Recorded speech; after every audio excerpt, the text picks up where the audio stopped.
పూర్తిగా అన్నం తినలేదు. లైవ్ అయిపోయాక తింటా. మీరు తిన్నారా?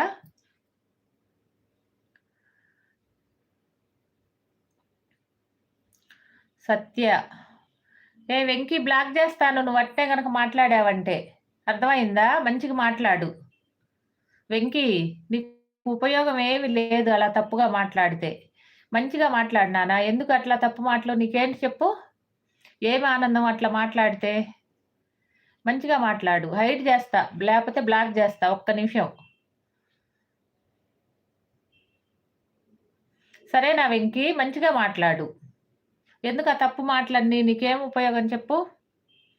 ఏముండదు గదా! అదే అంటారు పైశాచిక ఆనందం. అంతే. ఏముండదు. ఎందుకు నాన్న అట్లా మాట్లాడకూడదుగా? మీ ఇంట్లో గూడా అమ్మ, నాన్న అదే అమ్మ, అక్క, చెల్లి అందరుంటారు గదా! ఎందుకు ఏం ఉపయోగం చెప్పు ఆ తప్పు మాటలు?